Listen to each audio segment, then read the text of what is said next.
Всем хай, с вами Алекс, и в этом видео я бы хотел вам показать, как можно легко подогнать MIDI сэмпл под темп вашего проекта.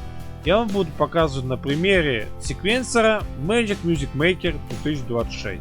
Итак, у нас, допустим, есть барабаны, они у нас прописаны в темпе 120. Давайте послушаем. И для того, чтобы добавить MIDI, вам нужно будет зайти в папку, где у вас хранится MIDI, зажать левой кнопкой мыши и перетащить в проект. Я его перетащил, и что мы можем с ним сделать? Мы можем отредактировать, зажать левой кнопкой мыши, таким образом, ножницами вырезать. Ну, в данной ситуации мне нужно будет просто выбрать момент, который мне нужен. Для того, чтобы растянуть барабаны, я нажимаю левую кнопку. Давайте послушаем. Темп у нас слишком быстрый, но для того, чтобы решить данный вопрос, вам нужно зайти сюда и здесь поменять тот темп, который вам нужен. В данный момент мне нужен темп 8. Нажимаю Enter.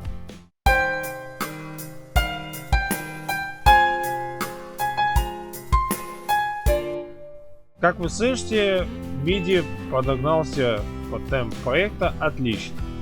Давайте я вам покажу, как подогнать сэмпл под темп данного проекта. Оставляем те же самые барабаны и теперь давайте добавим сэмпл. Давайте мы его перетащим. Левой кнопкой мыши зажимаете и снова перетащим. Итак, давайте включим.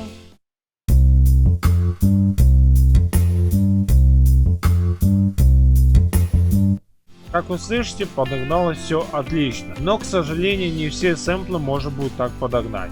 Иногда может возникнуть такая ошибка. Смотрите, сейчас вам покажу. Возьмем какой-нибудь другой ритм. Снова перетащим его левой кнопкой мыши. И вот у нас возникает такая вот ошибка. Программа пишет, что ей не удалось распознать темп. Давайте мы нажмем. И что мы здесь видим? Мы здесь видим маркер. Маркер, он стоит в самом начале, так как программа решила, что начало трека у нас начинается вот здесь. Зачем нужен нам данный маркер? Сейчас вы узнаете. Давайте мы послушаем. А теперь нажимаем далее. Как вы поняли, начальный маркер, который был у нас в начале, он нужен был для того, чтобы программа смогла отсчитывать ритм. Давайте послушаем еще раз.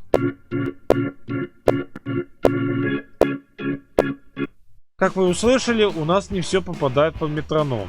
Для того, чтобы решить данный вопрос, вам, во-первых, нужно здесь нажать «Нет». Во-вторых, здесь вам нужно будет выбрать альтернативный вариант. Сейчас у нас такой вариант. Мы выбираем No. Теперь слушаем.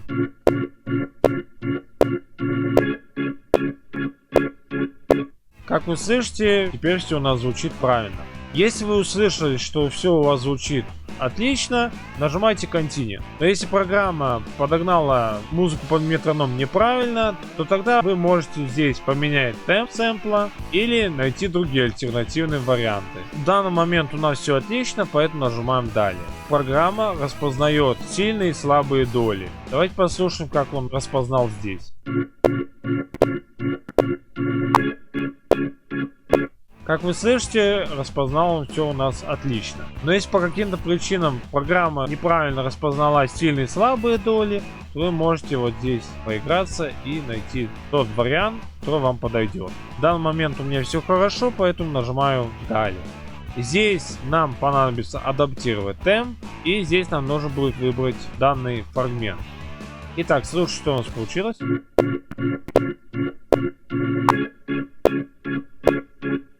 Как вы слышите, все подобралось отлично, и поэтому нажимаем Apply. И слушаем, что у нас получилось.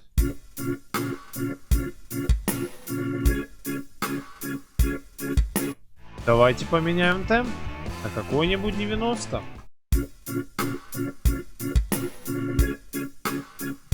Как вы слышите, все подогналось у нас отлично. И таким образом вы можете подгонять MIDI, сэмпл под темп вашего проекта. у многих может возникнуть вопрос: а если у меня музыка в размере 3/4, то как мне подогнать сэмпл? Ну, во-первых, вам нужен сэмпл, который звучит 3/4, а во-вторых, здесь вам нужно будет просто нажать 3/4 и все. Давайте, допустим, я вам покажу на примере. Мы ее добавим в проект.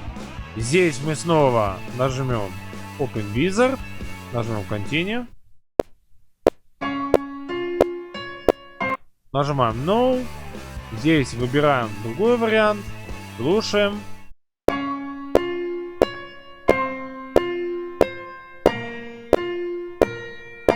Все звучит отлично, поэтому нажимаем далее. Далее здесь вам нужно будет поменять на 3/4.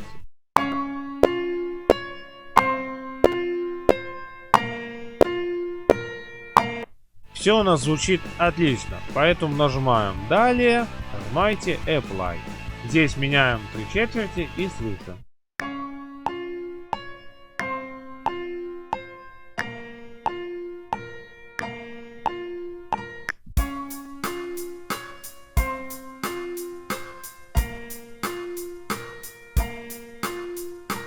Как вы слышите, все у нас подогналось отлично.